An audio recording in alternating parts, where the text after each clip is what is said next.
ဘီလက်မြေတအိတ်ကို2000နဲ့ရောင်းချပေးနေတဲ့စေတနာရှင်တထေးကြီးဦးစောစောပရိသတ်များလုံးမင်္ဂလာပါရှင်77မီဒီယာကနေပြန်လည်ကြိုဆိုလိုက်ပါတယ်လက်ရှိမှာတော့ငလင်ဘေးကြီးအပြည့်ပြန်လည်တည်ဆောက်ရေးလုပ်ငန်းတွေလှုပ်ဆောင်ဖို့အရေးတကြီးလိုအပ်နေရဖြစ်ပါတယ်ဒါပေမဲ့အရေးကြီးရင်ဈေးကြီးကြတဲ့မြန်မာနိုင်ငံကထုံးစံအတိုင်းစားတောက်ကုန်ကအစားဆောက်လုပ်ရေးလုပ်ငန်းသုံးပစ္စည်းတွေအစုံအကုန်လုံးဈေးတက်နေရဖြစ်ပါတယ်ဒီလိုမျိုးအဆဆရရဈေးနှုန်းတွေအရန်မြင့်တက်နေတဲ့ချိန်မှာဘီလက်မြေတအိတ်ကိုမှမြန်မာငွေကျပ်2000နဲ့ရောင်းချပေးပါမယ်ဆိုပြီးပြောခဲ့ရကတော့တထေးကြီးဦးစောစောပဲဖြစ်ပါတယ်တထေးကြီးဦးစောစောဟာဆိုရင်မြန်မာနိုင်ငံရဲ့အချမ်းသာဆုံးစည်ရင်းဝင်တထေးကြီးတယောက်ပဲဖြစ်ပါတယ်။သူရဲ့ချမ်းသာကြွယ်ဝမှုတွေနဲ့ပြည်သူလူထုကိုကူညီပေးနေရဖြစ်ပြီးအခုတစ်ခေါက်မှလည်းထင်မထားတဲ့ကူညီမှုကြီးတစ်ခုကိုပြုလုပ်ခဲ့တာဖြစ်ပါတယ်။တထေးကြီးဦးစောစောကဈေးကွက်ထဲမှာ3000 4000နီးပါးရောင်းချနေကြတဲ့ဘီလက်မြေတွေကိုသူ့စီမှာ2000နဲ့ရောင်းချပေးသွားမယ့်အကြောင်းအသိပေးလာခဲ့ရဖြစ်ပါတယ်။အရင်ကတော့ဘီလက်မြေတအိတ်ကိုမြန်မာငွေကျပ်1000ခွဲဝန်းကျင်ပဲရှိပြီးတော့တော်တော်လေးကိုအဆင်ပြေစွာနဲ့ဝယ်ယူသုံးစွဲလို့ရတာဖြစ်ပါတယ်။ဒါပေမဲ့လည်းမတ်လ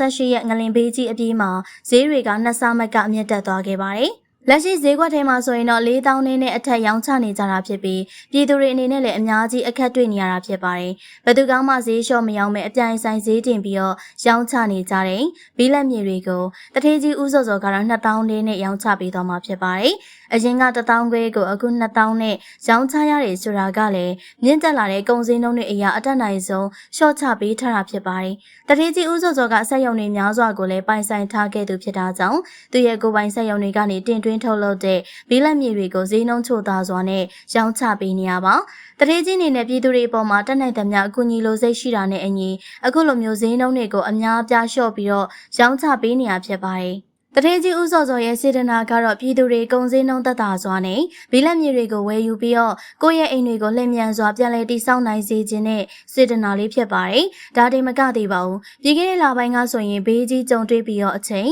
ကုသမှုတွေများစွာလိုအပ်နေရဖြစ်တာကြောင့်ယာယီဆေးရုံတွေကို2ရက်3ရက်အတွင်းမှာလျင်မြန်စွာနဲ့တည်ဆောက်ပေးခဲ့သေးတာလည်းဖြစ်ပါတယ်။တထေးကြီးဦးစောစောကပြည်သူတွေကိုကူညီဖို့အတွက် AR Foundation ကိုလည်းတည်ထောင်ထားခဲ့ရဖြစ်ပြီးတကယ်ထိရောက်စွာနဲ့ကူညီနိုင်တာကိုလည်းတွေ့ရပါတယ်။မန္တလေးနဲ့စကိုင်းဒေသတဝိုက်မှာယာယီဆေးရုံတွေကို2ရက်3ရက်အတွင်းလျင်မြန်စွာနဲ့ဆောက်လုပ်ပြီးတော့ပြည်သူတွေရဲ့အခက်အခဲကိုတက်နိုင်သမျှကူညီပေးနေရဖြစ်ပါတယ်။အခုတစ်ခါမှဆိုရင်လည်း4000မကရောင်းချနေကြတဲ့ဘီလက်မြေတွေကိုတထေးကြီးဦးစောစောကတော့2000နဲ့ရောင်းချပေးသွားတော့မှာဖြစ်ပါတယ်။ဒီလိုရောင်းချနေတဲ့နေရာမှာအကန့်အသတ်ရှိရာကြောင့်အမြန်ဆုံးဝယ်ယူဖို့အတွက်လည်းပြောကြားလာခဲ့ရဖြစ်ပါတယ်။တထေးကြီးဦးစောစောကတော့စေတနာပြေးဝါစွာနဲ့တက်နိုင်သမျှဈေးနှုန်းချိုသာစွာရောင်းချပေးနေပေမယ့်တချို့တွေကတော့ဝေဖန်နေကြတာရှိပါတယ်။ငကိုက1000ခွဲဈေးကိုအခု2000နဲ့ရောင်းချတယ်ဆိုကြတဲ့ကတထေးကြီးဦးစောစောလည်းအမြတ်ကြီးစားနေရဆိုပြီးဝေဖန်စရာမရှိအရှာချန်ပြီးတော့ဝေဖန်နေခဲ့ကြပါတယ်။ဘီလက်မြေတအိတ်ကိုမြန်မာငွေကျပ်2000နဲ့ရောင်းချပေးနေတဲ့တထေးကြီးဦးစောစောပေါ်မှာပရိသတ်ကြီးတို့အနေနဲ့ရောဘယ်လိုမျိုးထင်ကြပါသလဲရှင်